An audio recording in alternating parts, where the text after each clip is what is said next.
नमस्कार, मैं हूं स्नेहलता। आप देख रहे हैं हाई अलर्ट। आज हम आपको दिखाने जा रहे हैं कोरोना का कोहराम काल, जहां ऑक्सीजन की कमी से सांसें टूटती जा रही हैं और इंसान के लाश में बदलने का मंजर बदस्तूर जारी है। दास्तान है बद इंतजामी का।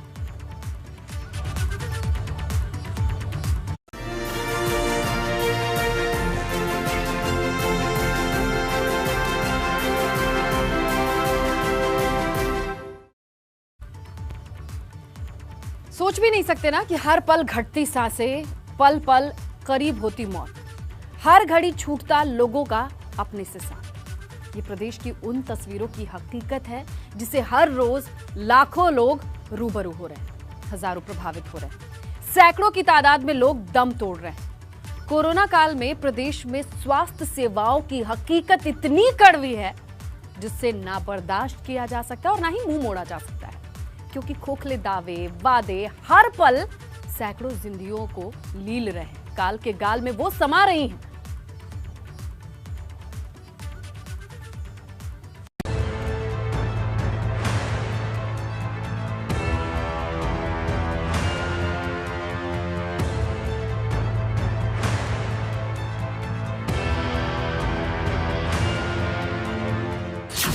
एक एक सांस पड़ रही है भारी, हर सांस पर हो रही काला बाजारी, जमाखोरों की मुट्ठी में कैद लोगों की सांसें।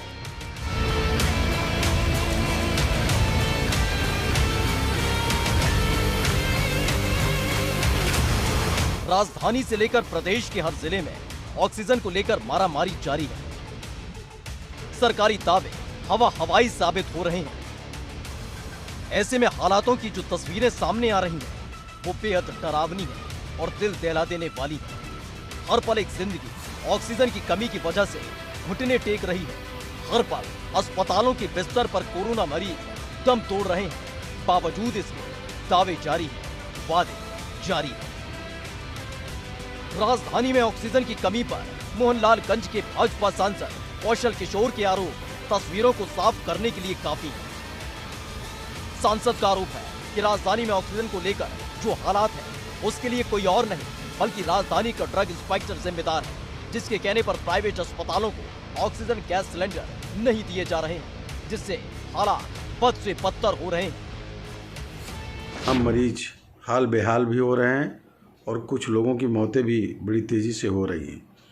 ऑक्सीजन बड़ी तेज़ी से कम होती है और तब जब ऑक्सीजन उनको नहीं मिलती, ऐसे मौके पे प्राइवेट अस्पताल के तमाम डॉक्टर्स और मालिक ये बोलते हैं कि अपने मरीज़ को ले जाइए, हमको गैस नहीं मिल रही।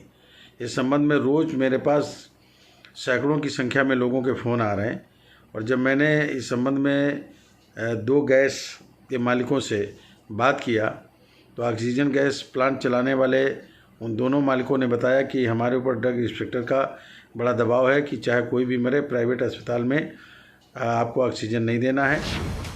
जहां राजधानी के हालातों को बयां करने के लिए भाजपा सांसद का एक बयान काफी है, तो वहीं आगरा में ऑक्सीजन को लेकर त्राहिमाम मचा हुआ। जिले में निजी अस्पतालों में ही नहीं बल्कि सरकारी अस्पतालों में ऑक्सीजन की भयंकर किल्लत है, जिसकी वजह से कोविड अस्पतालों में इलाज करा रहे कोरोना मरीज हर पल मौत के साए में। शहर शहर सांसों की लड़ाई चल रही है। जी हाँ, जिस तरह से आगरा में भी पिछले 5 दिनों में कोविड मरीजों की संख्या में दोगुना इजाफा हुआ है, उसके बाद आगरा के तमाम हॉस्पिटलों में लगातार ऑक्सीजन क्राइसिस बनी हुई है।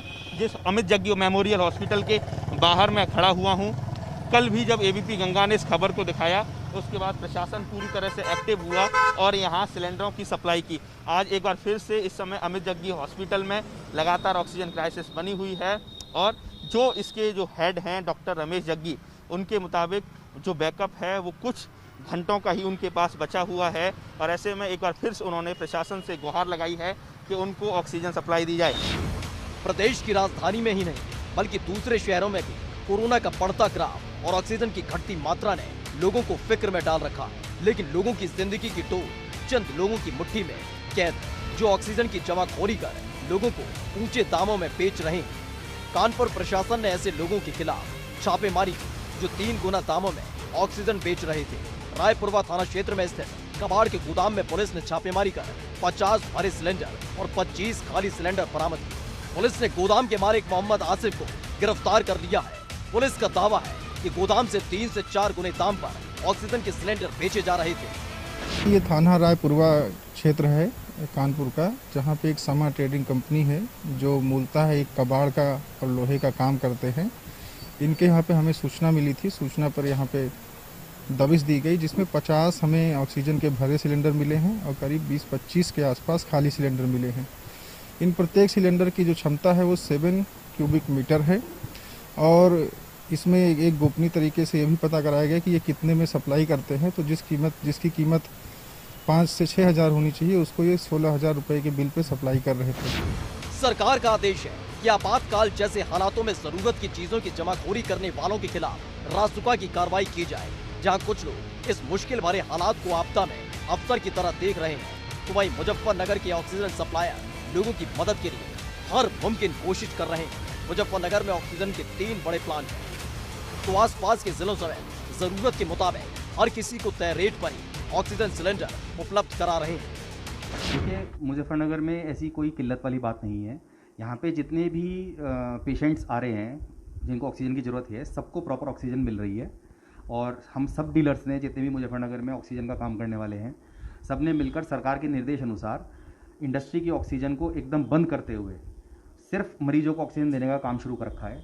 और सिर्फ जिस मरीज को ऑक्सीजन की वाकई ही ज़रूरत है, जो डॉक्टर का पर्चा लेकर आता है, उसे ही हम ऑक्सीजन दे रहे हैं। जिस वक्त ऑक्सीजन को लेकर जगह जगह त्राहिमाम मचा हो, उस वक्त अगर 1 रुपए में ऑक्सीजन सिलेंडर की रिफिलिंग हो जाए तो हैरान होना लाजमी है। लेकिन हमीरपुर की रिमझिम इस्पात कंपनी ने लोगों की मदद के लिए ये अहम कदम उठाया है। रिमझिम इस्पात फैक्ट्री के एमडी योगेश अग्रवाल ने अपनी फैक्ट्री के ऑक्सीजन प्लांट से सभी सरकारी गैर सरकारी अस्पतालों को महज 1 रुपए में ऑक्सीजन रिफिल करने का ऐलान किया है, जिसके बाद प्लांट में लगातार ऑक्सीजन रिफिलिंग के गाड़ियां पहुंच रही हैं।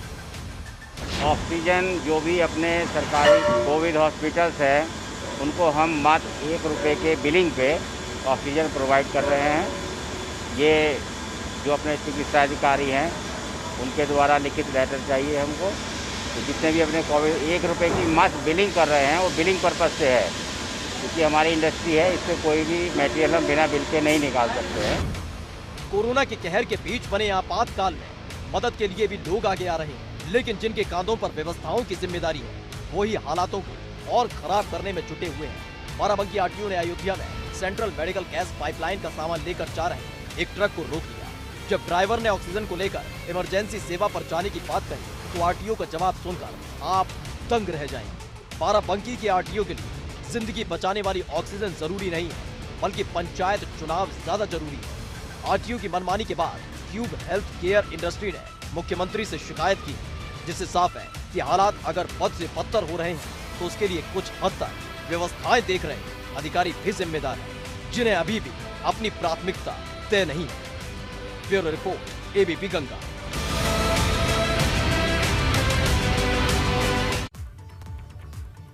जब एक बीमारी महामारी में तब्दील होने लगी, तो लोगों की सांसें मानो एक झटके में छिनने लगी। लेकिन सिर्फ कोरोना ने इंसानों को लाश में तब्दील नहीं किया, बल्कि बड़े बड़े अफसरों और सफेद पोशों की लापरवाही ने इंसानी जिंदगी को सस्ता, बेहद सस्ता कर दिया। जहां वादे तो बहुत बड़े बड़े किए गए थे, लेकिन हकीकत में ये सारे वादे बेमानी। देखिए ये दर्द कितना बड़ा है।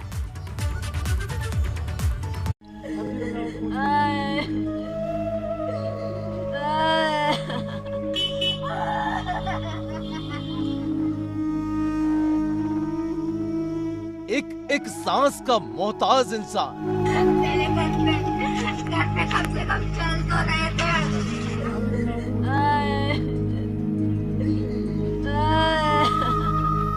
थमती हुई नब्ज और जिस्म बेजान। इंजेक्शन भेज रहे हैं, लेकिन आधे घंटा हो किसी को भेजा नहीं है। वेंटिलेटर पेशेंट जा रहा है, यहाँ बोल रहे ऑक्सीजन नहीं है। जिंदगी हुई कठिन, मौत आसान।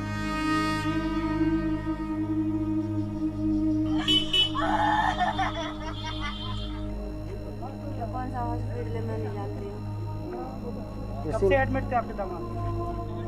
ईश्वर की सबसे बेहतरीन रचना कुछ ऐसे कुचक्र में फंसी है कि इंसान सांस सांस के लिए मोहताज हो उठा है, तड़प उठा है, बिलक उठा है। मत भेज देना, क्या जान दे दे, फुल ऑक्सीजन की चल रही है।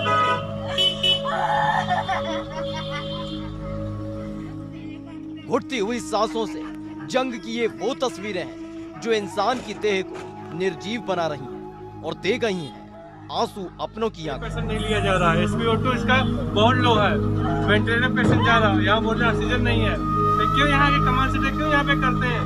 मत भेज देना, क्या जान दे दे, फुल ऑक्सीजन की चल रही है। कोरोना काल में विजेता की भूमिका का शंखनाद करने वालों, आओ और देखो इन आंखों में कि कितना दर्द है। इस चित्कार को सुनो, इस बेबसी को समझो और बताओ विजय का एक अंश भर भी नजर आता है क्या?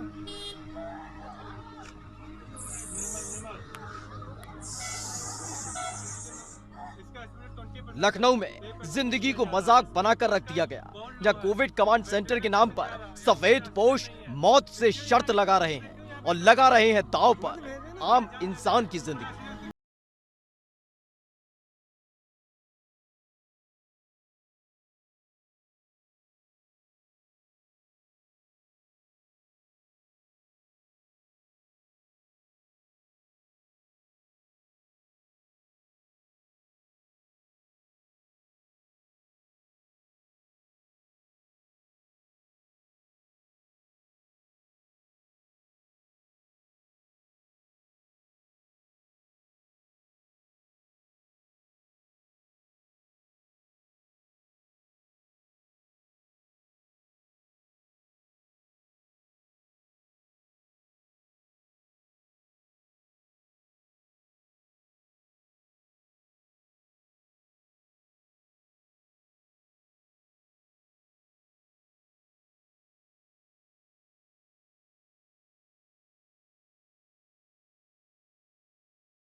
के भगवानों को पुकारा गया, लेकिन जब तक वो आते तब तक अस्पताल के बिस्तर पर चादर की तरह सिमट गया जिस्म और बची तो लाशें।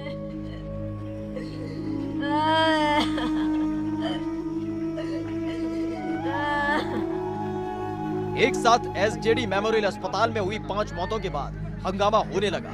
तीमारदारों ने अस्पताल में ऑक्सीजन खत्म होने का आरोप लगाया, लेकिन अस्पताल प्रशासन ने ऑक्सीजन की कमी को सिरे से खारिज कर दिया। प्रॉब्लम क्या थी? उनको कोविड थी, कोविड पॉजिटिव थी। कोविड पॉजिटिव कब आया था उनको? उनकी कल सुबह आई है रिपोर्ट। एडमिट पहले हुई थी या पहले हो गई थी? 4 दिन पहले 16 तारीख की रात को। उसके बाद रिपोर्ट कल आई, पॉजिटिव आई है।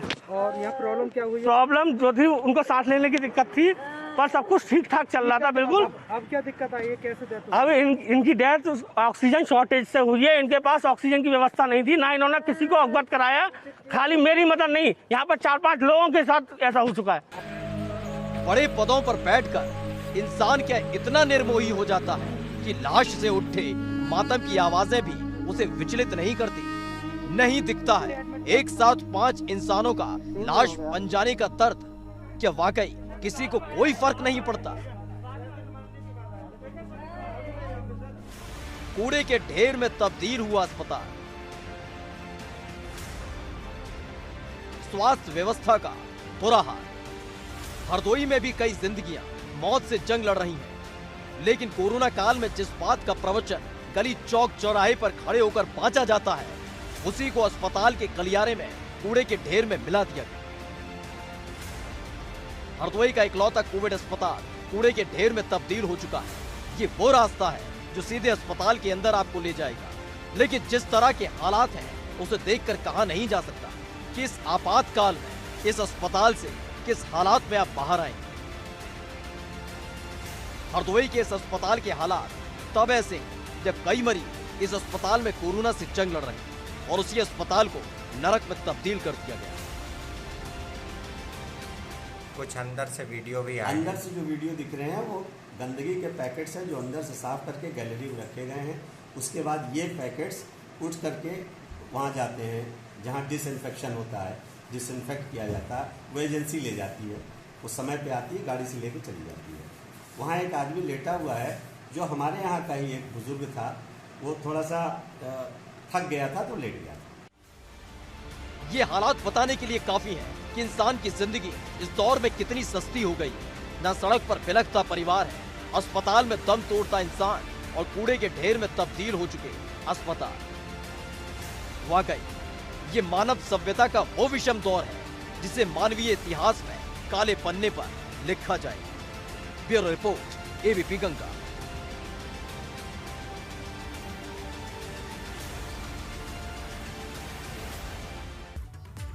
आगे बढ़ते हैं, बात करते हैं बदहाल व्यवस्थाओं के बीच कोरोना पर लगाम लगाने की सारी जिम्मेदारी कहीं ना कहीं नाइट कर्फ्यू के कंधों पर दे दी गई है।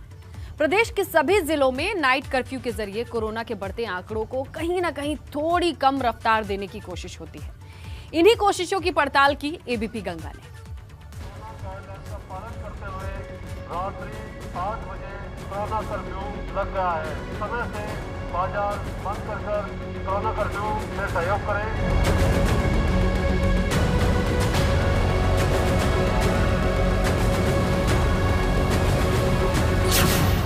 सड़कों पर पसरा मौत का सन्नाटा, कोरोना के खौफ के साए में बाजार, दहशत ज़दा करने वाला नाइट कर्फ्यू, प्रशासन गायब, सड़कों पर मनमानी। प्रदेश में कोरोना के बढ़ते मामलों पर लगाम लगाने के लिए प्रशासन ने जिलों में नाइट कर्फ्यू शुरू कर दिया है, जिससे रात के वक्त बाजार की बेवजह की भीड़ को हटाया जा सके और कोरोना के बढ़ते आंकड़ों को कम किया जा सके। लेकिन नाइट कर्फ्यू के बावजूद भी कोरोना का ग्राफ घटने का नाम नहीं ले रहा है। यही वजह है कि एबीपी गंगा की टीमों ने अलग अलग जिलों में नाइट कर्फ्यू की हकीकत जानी, जिसमें से ज्यादातर तस्वीरों में बाजारों में मौत का सन्नाटा दिखा, कोरोना का खौफ भी नजर आया। वक्त रात के करीब 10 बज रहे थे जिस वक्त नाइट कर्फ्यू की हकीकत जानने के लिए एबीपी गंगा की टीम मथुरा की सड़क पर उतरी तो नाइट कर्फ्यू मजाक दिखा। विकास मार्ग के होली गेट समेत कई इलाकों में कमोबेश एक जैसी ही तस्वीर देखने को मिली। कहीं भी नाइट कर्फ्यू का पालन होता नहीं दिखाई दिया। दुकानें खुली हुई थी, लोग झुंड बनाकर गलियों में खड़े दिखे। हालांकि जब एबीपी गंगा का कैमरा चला तो कुछ लोग शर्मिंदगी की वजह से मौके से हटते दिखे। हम इस समय यहाँ पर हैं दरेसी रोड, मथुरा के दरेसी रोड पर आपको दिखाना चाहेंगे कि किस तरह से यहाँ पर रोड पर अपने घरों से लोग बाहर घूम रहे हैं। बेखौफ यहाँ पर लोग घूम रहे हैं। शासन प्रशासन का इनको किसी प्रकार का कोई भी डर यहाँ पर लोगों को नहीं है। हम अपने कैमरामैन से कहेंगे कि इधर भी दिखाएं जरा कि किस तरह से लोग यहाँ पर आ जा रहे हैं, बेरोक टोक आ जा रहे हैं। इन्हें कोई भी इस समय नाइट कर्फ्यू नाम की चीज़ यहाँ पर मथुरा में नज़र नहीं आ रही है। इधर दिखाना चाहेंगे, कैमरामैन से कहेंगे कि आप दिखाएं गली में कि किस तरह से यहाँ पर लोग, आप देख सकते हैं कि किस तरह से यहाँ पर गलियों में भीड़ इस समय नाइट कर्फ्यू के समय किस तरह से यहाँ पर भीड़ नजर आ रही है। गाजीपुर में प्रशासन ने रात 9 बजे से सुबह 6 बजे तक नाइट कर्फ्यू का ऐलान कर रखा है। जब एबीपी गंगा गाजीपुर की टीम नाइट कर्फ्यू की हकीकत जानने के लिए बाजारों की तरफ पहुंची तो ज्यादातर इलाकों में नाइट कर्फ्यू का पालन होता दिखा। बाजारों में मेडिकल स्टोर्स को छोड़कर ज्यादातर दुकानें बंद दिखी। हालांकि सड़क पर कुछ लोग चहलकदमी करते जरूर नजर आए। शहर के सबसे व्यस्ततम चौराहा मिश्र बाजार चौराहे से बाजार के अंदर की तरफ बढ़ा तो इस दौरान ना ही हमें कोई पुलिसकर्मी दिखा और ना ही कोई जिला प्रशासन का जिम्मेदार अधिकारी दिखा जो नाइट कर्फ्यू के पालन कराए। और यहाँ तक हालात नाइट कर्फ्यू के दौरान ये है, जबकि इस समय रात के लगभग 9:30 से ऊपर बज चुके हैं। लगभग दुकानें तो बंद हो चुकी हैं, लेकिन लोगों का आवागमन पहले की तरह ही बदसूरत जारी है। लोग कोरोना या कोविड-19 की बात जिसको कहते हैं उससे डरने का नाम नहीं ले रहे हैं। प्रदेश के जिन जिलों में कोरोना के बढ़ते मामलों की वजह से नाइट कर्फ्यू लगाया गया है उसमें पीलीभीत भी है। नाइट कर्फ्यू की हकीकत जानने के लिए यहाँ भी एबीपी गंगा के संवाददाता रात 9 बजे के बाद बाजार में पहुंचे। जिले के ज्यादातर बाजार प्रशासन के आदेशों का पालन करते दिखाई दिए। इमरजेंसी सेवाओं की दुकानों को छोड़कर बाजार बंद रहे, लेकिन यहाँ भी रात के वक्त बेमतलब लोग घूमते दिखाई दिए। हाई अलर्ट में आज बस इतना ही। आप बने रहिए एबीपी गंगा के साथ।